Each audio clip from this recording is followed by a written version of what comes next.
ஏன் ஜனநாயகன் ரிலீஸ் ஆகல?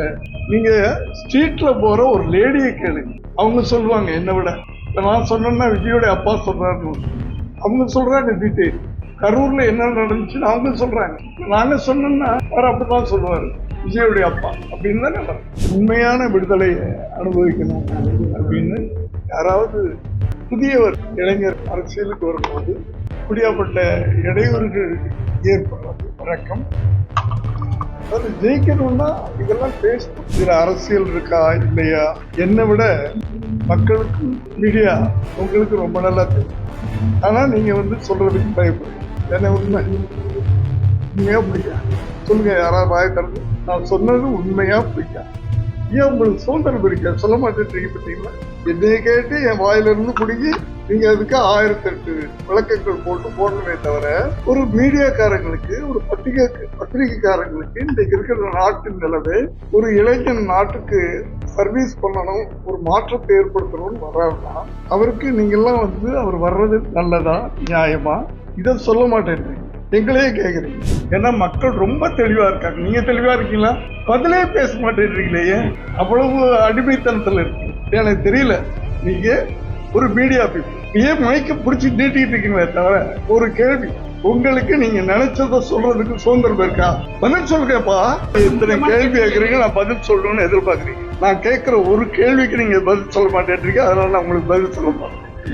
நீங்க நினைச்ச நாட்டுல நடக்கிற உண்மைகளை சொல்றதுக்கு உங்களுக்கு சுதந்திரம் இருக்கா? சொல்லு தம்பி, சொல்லு தம்பி, தைரியமா பாரு, சொல்லு. எனக்கு நீங்க சொல்லாம நான் பதில் சொல்ல மாட்டேன். நான் ரொம்ப ஒரு மாதிரியான டேஞ்சரான. அந்த காங்கிரஸுக்குன்னு ஒரு சரித்திரம் இருக்கு, பாரம்பரியம் இருக்கு, ஒரு வரலாறு இருக்கு. ஒரு வரலாறு இருக்கிற கட்சி இன்னைக்கு தேஞ்சு போச்சு. பவர் இல்ல. ஏதோ ஒரு கட்சிக்கு ஆதரவு கொடுத்து இவங்க தேஞ்சு போய்கிட்டே இருக்கிறாங்க. அந்த ஒரு பவரை நாங்க கொடுக்கிறோம். நாங்க இல்ல, விஜய் அவர்கள் கொடுக்கிறேன். அந்த பவருக்கு நீங்க வந்தீங்கன்னா காங்கிரஸ் மறுபடியும் அந்த வரலாறு தக்க வச்சுக்கணும். இந்த வாய்ப்பை அவங்க தான் பயன்படுத்த.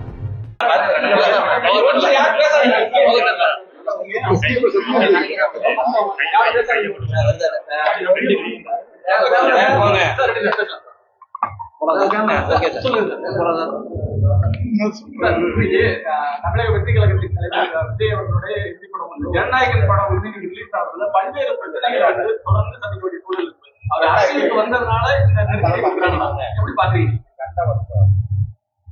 தம்பி, முதல்ல அந்த நண்பர் செந்தில் பாண்டியன் அவர்கள், அவருடைய நீண்ட கால நண்பர், அவருடைய மூத்த சகோதரர் ஆறுமுகப்பாண்டி, அவருடைய இந்த திருமண விழா நட்பு முறையில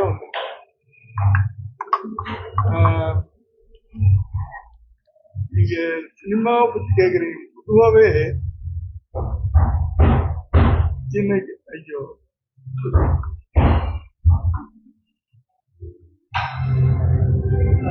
ஆண்டாண்டு காலமா 60 ஆண்டுகளுக்கு மேல திராவிட கட்சிகள் தமிழ்நாட்டில் ஆட்சி புரிஞ்சிச்சு. புதுசா யாராவது தமிழக மக்களுக்கும் தமிழ்நாட்டுக்கும் உழைக்கணும், சர்வீஸ் பண்ணணும், நாட்டு நலனை காக்கணும், சுதந்திரத்தை காக்கணும், உண்மையான விடுதலையை அனுபவிக்கணும் அப்படின்னு யாராவது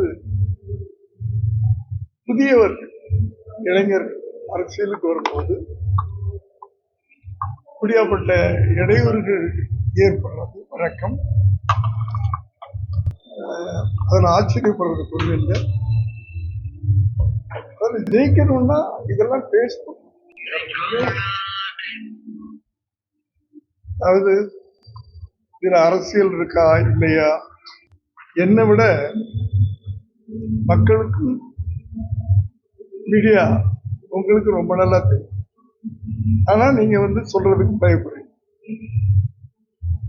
என்ன உண்மை? உண்மையா பிடிக்காது சொல்லுங்க, யாராவது வாய திறந்து நான் சொன்னது உண்மையா பொய்யா? ஏன் உங்களுக்கு சுதந்திரம் இருக்க சொல்ல மாட்டேன்றீங்க பார்த்தீங்களா? என்னைய கேட்டு என் வாயிலிருந்து குடிக்கி நீங்க அதுக்கு 1008 விளக்கங்கள் போட்டு போடணுமே தவிர, ஒரு மீடியாக்காரங்களுக்கு, ஒரு பத்திரிகைக்காரங்களுக்கு இன்றைக்கு இருக்கிற நாட்டின் நிலவு, ஒரு இளைஞன் நாட்டுக்கு சர்வீஸ் பண்ணணும், ஒரு மாற்றத்தை ஏற்படுத்தணும்னு வர்றாருன்னா அவருக்கு நீங்கெல்லாம் அவர் வர்றது நல்லதா நியாயமா? இத சொல்ல மாட்டேன்றீங்க, எங்களையே கேக்குறீங்க. பொதுவா இதெல்லாம் சரித்திரம் மாற்ற முடியாது. ஒரு மாற்றத்தை உருவாக்கணும் அப்படின்னு வர்றவங்க இப்படியாப்பட்ட தடைகளை எல்லாம் எதிர்கொள்ளணும். விஜய் அவர்கள் இது மாதிரி எவ்வளவோ தடைகளை எதிர்கொள்வார். புரியுதா? தணிக்கைத்துறை பொறுத்தவரைக்கு தணிக்கைத்துறை ஐயா, பொதுவா நான் பேசிட்டேன். நீங்க தனித்தனியா பிச்சு பிச்சு கேட்டீங்கன்னா இப்போ உங்களுக்கு தெரியுதுல என்ன விட டீட்டெயில் நீங்க போடுங்கன்றேன். அதைத்தான் நான் கேட்கிறேன். இப்போ உங்களுக்கு என்ன விட டீட்டெயில் தெரியணுமா? ஒவ்வொரு விஷயமும் மக்களுக்கு தெரியும். ஏன் ஜனநாயகன் ரிலீஸ் ஆகல? நீங்க ஸ்ட்ரீட்ல போற ஒரு லேடியை கேளுங்க, அவங்க சொல்லுவாங்க என்ன விட. நான் சொன்னா விஜயோட அப்பா சொல்றாரு, அவங்க சொல்றாங்க டீட்டெயில். கரூர்ல என்ன நடந்துச்சுன்னு அவங்க சொல்றாங்க. நாங்க சொன்னோம்னா அவர் அப்படிதான் சொல்லுவாரு, விஜயோடைய அப்பா அப்படின்னு தானே வரும். அதனால மக்களை கேளுங்க. மக்களுக்கு இப்போ 5 வருஷத்துக்கு முன்னாடி இருந்த ஜனங்கள் இப்ப இல்ல. விஜய் அவர்கள் அரசியலுக்கு வந்த பிறகு இளைஞர்கள்லாம் அரசியல் பேச ஆரம்பிச்சுட்டாங்க. வயசான லேடிஸ் 50-60 வயசு லேடிஸ் எல்லாம் கூட அரசியல் பேசுறாங்க. நீ கொடுப்பா, 3000 கொடுக்குறியா, 5000 கொடு, வாங்கிடுவோம், ஆனா ஓட்டு அங்கேதான் போடுவோன்ற. சோ என்ன விட அவங்க தெளிவா இருக்காங்க. 5 வருஷத்துக்கு முன்னாடி இருந்தவங்க தான் பணத்தினால அப்படி பண்ணிடலாம், அப்படி பண்ணிடலாம், விலைக்கு வாங்கிடலாம் அப்படின்னு நினைச்சுக்கிட்டு இருக்கிறாங்க. அது நடக்குது. ஏன்னா மக்கள் ரொம்ப தெளிவா இருக்காங்க. நீங்க தெளிவா இருக்கீங்களா? பதிலே பேச மாட்டேன்றீங்களே, அவ்வளவு அடிமைத்தனத்துல இருக்கீங்களா? எனக்கு தெரியல. நீங்க ஒரு மீடியா பீப்புள், ஏன் மைக்க பிடிச்சி நீட்டிட்டு இருக்கீங்களே தவிர, ஒரு கேள்வி, உங்களுக்கு நீங்க நினைச்சத சொல்றதுக்கு சுதந்திரம் இருக்கா? பதில் சொல்லுங்கப்பா. நான் உங்களை கேட்கிறேன், நீங்க நினைச்சத மீடியால சொல்றதுக்கு உங்ககிட்ட சுதந்திரம் இருக்கா? சுதந்திரம் இருக்கா? முதல்ல பதில் சொல்லுங்க. என்ன கேட்டீங்க? என்ன கேட்டீங்க? நான் இருக்குமா இருக்கா இல்லையான்னு கேக்குறேன். அதுக்கு பதில் சொல்றதுக்கே உங்களுக்கு திராணி இல்லையே. அப்ப இவ்வளவு பெரிய ஒரு கட்சி அமைச்சு இவங்களோட போராடி ஜெயிக்கணும்னு வர்றாரு, அவருக்கு எவ்வளவு எதிர்ப்புகள் இருக்கு. ஆனா பயம் இல்ல. புரியுதா? என் படங்கள்லாம் உங்க வயசுல நீங்க பார்த்திருக்க மாட்டீங்க. எனக்கு பயம் கிடையாது. சோ என்னுடைய ரத்தம் தானே. நீங்க பாருங்க, அவ்வளவு சைலண்டா இருக்கீங்களப்பா.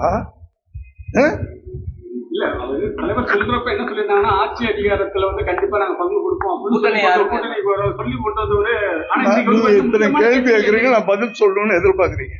நான் கேட்கிற ஒரு கேள்விக்கு நீங்க பதில் சொல்ல மாட்டேன்றீங்க. அதனால நான் உங்களுக்கு பதில் சொல்ல மாட்டேன். இல்லப்பா, நான் கேட்கிற ஒரு கேள்விக்கு நீங்க பதில் சொன்னீங்கன்னா அடுத்த கேள்விக்கு நான் பதில். நீங்க நினைச்ச நாட்டுல நடக்கிற உண்மைகளை சொல்றதுக்கு உங்களுக்கு சுதந்திரம் இருக்கா? சொல்லு தம்பி, சொல்லு தம்பி, தைரியமா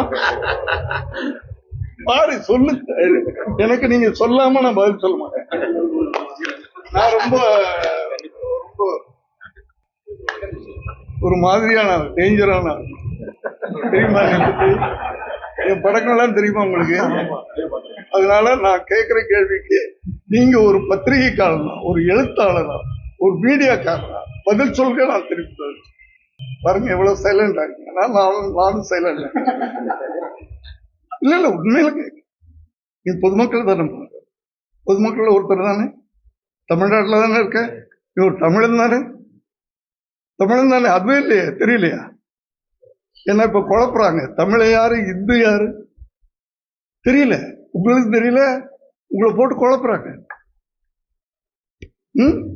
பதிலையே சொல்ல மாட்டேன்றீங்கப்பா.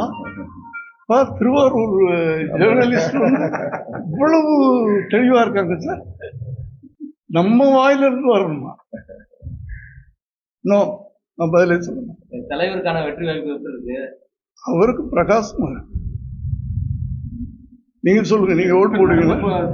கூட்டத்துல கூட தலைவர் விஜய் அவர் சொல்லியிருக்காங்க. என்ன சொல்லிருக்காங்கன்னா, தனியா கூட்டணி இருந்துதான் ஜெயிக்கணும், இல்ல தனியா இருந்தாலும் நாங்க வெட்டுக்குவோம் அப்படின்னு மக்கள் நினைக்கிறாங்கப்பா.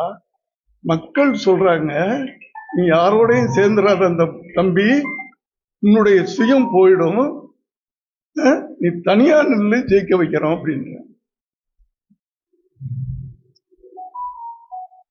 இதுக்கு மேல என்ன சொல்ல? கூட்டணி இல்லாம தனியா நிக்கிறது ஏன் நான் சொல்லலையா, மக்கள் கேட்கறாங்கப்பா, நீ தனியா நில்லு நான் சொல்ல. ஒரே ஒரு கேள்வி, காங்கிரஸ் கட்சியில உள்ளவங்க தொடர்ந்து என்னவே கேள்வி வைக்கிறீங்க திரும்பி திரும்பி? பேச்சுவார்த்தை நடத்திருக்காங்க. தொடர்ந்து வந்து ஆட்சியில் அதிகாரத்தை காங்கிரஸ் பங்கு வேணும் அப்படிங்கிற மாதிரி போகணும், அவங்களோட இரண்டாம் கட்ட தலைவர்கள் எல்லாம் பேசிட்டு இருக்காங்க. ஏற்கனவே தலைவர் விஜய் அவர்களும் அதுக்கு வந்து சொல்லியிருக்காங்க, ஆட்சி அதிகாரத்துல பங்கு. காங்கிரஸ்ல இரண்டாம் கட்சி தலைவர்கள் பேசிட்டு இருக்கிறாங்கன்னு நீங்க சொல்றீங்க, அப்படியா? அதான் உங்களோட கூட்டணி பேச்சுவார்த்தை பேசியிருக்காங்க. என்னோடைய நான் யாருப்பா?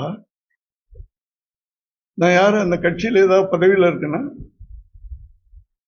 என்ன என்னமோ எனக்கு தெரியாத விஷயங்கள்லாம் சொல்லிக்கிட்டு இருக்கிறேன். எங்கிட்ட யார் கூட்டணி பத்தி பேசுவா? நான் விஜயோடைய அப்பா, அவ்வளவுதான். கூட்டணி வேணும்னா அவங்கவுங்க. இப்போ காங்கிரஸை பத்தி கேட்டீங்க, அந்த காங்கிரஸுக்குன்னு ஒரு சரித்திரம் இருக்கு, பாரம்பரியம் இருக்கு, ஒரு வரலாறு இருக்கு. காங்கிரஸ் என்னன்னு உங்களுக்கு முதல்ல தெரியுமா? தெரியுமான்னு அதுக்கு கூட பதில் சொல்ல மாட்டேங்க. அந்த ஓரளவுக்கு என்ன தெரியும்? இல்லப்பா தம்பி, கேக்குறேம்மா, தைரியமா சொல்லுங்கன்ற. சொல்லுங்க. சுதந்திரத்துக்காக போராடினவங்க, அப்படியாப்பட்ட ஒரு வரலாறு இருக்கிற கட்சி இன்னைக்கு தேஞ்சு போச்சு. பவர் இல்ல. ஏதோ ஒரு கட்சிக்கு ஆதரவு கொடுத்து இதுக்கு தேஞ்சு போய்கிட்டே இருக்கிறாங்க. அந்த ஒரு பவரை நாங்க கொடுக்கிறோம். நாங்க இல்ல, விஜய் அவர்கள் கொடுக்கிறேன்ற அந்த பவருக்கு நீங்க வந்தீங்கன்னா காங்கிரஸ் மறுபடியும் வந்து அந்த வரலாறு தக்க வச்சுக்கணும். இந்த வாய்ப்பை அவங்கதான் பயன்படுத்த. புரியுதா? பயன்படுத்திக்கணுமா வேணாமா? சொல்லு தம்பி, நல்லா சொல்லுமா. அதான் அவங்ககிட்ட போய் சொல்லு. என்ன, நான் ரொம்ப தெளிவான விஷயம். நான் தைரியமா பேச 1000 மைக் இருந்தா கூட பேசுவேன். நமக்கு ஒண்ணும் இல்ல. ஆனா எல்லாமே மக்களுக்கு என்னை விட அதிகமா தெரிஞ்சு. ஒரு 55-60 வயசு லேடி ஒருத்தன் சொல்றாங்க, வயசானவங்க, நீ 3000 ரூபா தானே 4 வருஷமா என்னத்து நீ பண்ணிட்டு இருந்த, இப்பதான் தெரியுதா நாங்க கஷ்டப்படுறோன்னு? ஒரு நாளைக்கு ஒரு திட்டம் அறிவிக்கிறீங்க, எதுக்குன்னு எங்களுக்கு தெரியும் அப்படின்னு நான் சொல்லல. உங்களை மாதிரி உங்க அம்மா அப்பா சொல்லிட்டு இருக்க. நல்லா புரிஞ்சுக்க, நான் சொல்ல. நீங்க என்ன பண்ணுவீங்க? நான் சொன்னதை சொல்லுவீங்க. எனக்கு சொன்னது உண்மை தானே.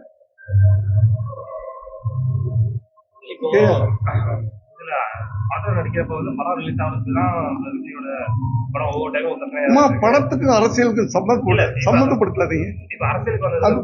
அதுக்கும் இதுக்கும் சம்பந்தம் இல்லை. அவர் இப்ப நடிகர் இல்லை. ஒரு அரசியலுக்கு வந்து 2 வருஷம் ஆச்சு. படத்தை பத்தி அவர் கவலைப்படல, படத்தை பத்தி அவர் பிளாக்மெயில் பண்ணலான்னு நடக்குது. இந்த கரூர் சம்பவம் விசாரணை, இப்ப இந்த ஜனநாயக படம் வந்து இதெல்லாம் வந்து ஒரு அப்பாவா நீங்க எப்படி எதிர்பார்க்குறீங்க? இது விஜய்க்கு வந்து இப்ப இந்த கரூர் சம்பவம் விசாரணை வந்துட்டு இருக்கு, இப்போ ஜனநாயக படம் டிலே ஆகிட்டு இருக்கு. நான் சொல்லிட்டேனேங்க, ஒரு அரசியலுக்கு வரணும்னா இதெல்லாம் எதுக்கணும், போராடணும், ஜெயிக்கணும். புரியுது? இயற்கை தானே இது. இது வரலாறு தானே. 65 வருஷத்துக்கு முன்னாடி எம்ஜிஆர் வந்தப்ப எவ்வளவு கஷ்டப்பட்டாரு இல்லையா? கஷ்டப்பட்டு தான் இந்த வெற்றி கனியை பறிச்சாரு. அதை போல கஷ்டப்படாம சரி,